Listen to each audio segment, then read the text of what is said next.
Okay, welcome back to the Law and Crime Network. My name is Bob Bianchi. I'm going to be taking you from 12 to 3. We have so much great stuff here. Gavel to gavel coverage. You know, we are the only trial network in the world, in the universe, that handles multiple high-profile cases with true crime. Dan Abrams' production, great guest, a lot on the plate today. Okay, great. Gene Rossi, I got to bring you on ASAP because I know court is starting in this case, but I don't know if you've been following the testimony. We talked about the oddity of bringing 5 victims. In fact, I even called you later that night about the idea of 5 victims in one case. The defense was very powerful that they were going to go after these victims, and Jane Doe number 1 blew up in every way you can imagine, even with respect to her credibility and lying about her drinking issues, not being able to make identifications properly. From all accounts, she was not a good prosecution witness. What are your thoughts so far about this trial?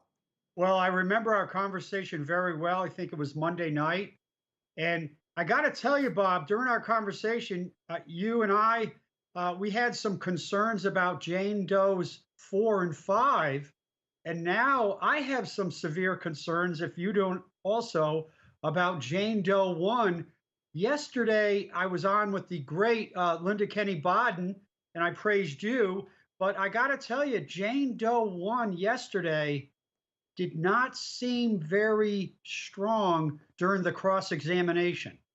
Yeah, Gene. And you know, when they're drinking and drug use is always relevant with regard to being able to assess their ability to perceive a particular crime. But when you lie about it and it comes out and then you say things like, well, I'm not the one on trial here, your credibility is being hurt as well. And that could run through the rest of the case because it fits right into the defense model that you have a supercharged prosecutor trying to go over a supercharged NFL player and make a square peg fit in a round hole. Jane Doe number 1, by all accounts, did not pass the test as far as bringing the ball forward for the prosecution. But in court right now, Detective Mike Benavides is on cross-examination. Let's go to court. Okay, so that's a detective, cross, recross, direct, redirect.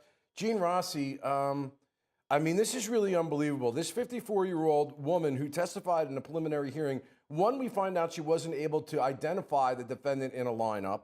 She misidentified him in court at the preliminary hearing. At the preliminary hearing, she said nothing about a gun, but now she does. She lied about her drinking. She waited 4 days to even report this. And it wasn't until 3 months after the alleged rape that a DNA analysis was even done. And then there was this big issue about where she said she was bled a lot because of the rape. It turns out that she was menstruating. I mean, it's not just that the witness didn't do well. If I was sitting there as a juror, I would be getting to the point of whether I even believe her or believe certainly that he was the perpetrator of this. What do you think? Well, not only would I not believe beyond a reasonable doubt that Kellen Winslow was the perpetrator, but assuming he was, I have questions and doubts as to whether it was, in fact, not consensual or consensual. And let me tell you this, I will be shocked based on what I've heard and what I've seen, even though I haven't seen her demeanor. I would be shocked if he is found guilty of count 1 or Jane Doe 1. Well, I don't even want to get into what I believe to be significant due process issues with taking 5 separate victims on 5 totally separate occasions in which they have no relationship with one another and trying them all in one indictment. I say that that is a significant appellate issue in the case, but nevertheless, it's being done. And with respect to Jane Doe 1, there was also a question of this detective on cross that when they spoke to her on the phone, that she indicated that she did not indicate that she was threatened on the phone call. And that was 1 month prior to the lineup. And of course, they're saying, well, she said that then, but now she comes in with a completely different story. Well, what you just described verbally is what you're going to see in closing in terms of a chart. Here's what she said on the stand.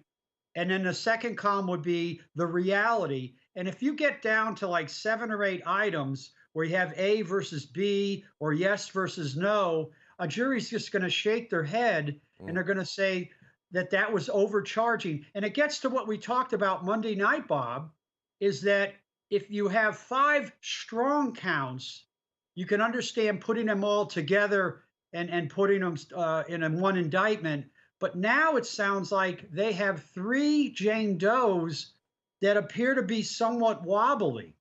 Gene Rossi, one thing that we have proven beyond a reasonable doubt in the show is we just don't talk between me and you from camera to camera on the Law and Crime Network, the only network in the entire world that has multiple trials like this where we do gavel-to-gavel coverage. But we're so excited about these cases, we actually are crazy enough to be opining about them at night after we get done with our TV appearance. Guys, we got a lot more on the network. I'll be here to 3 o'clock with Gene Rossi. We'll do a little business here at the Law and Crime Network and be right back.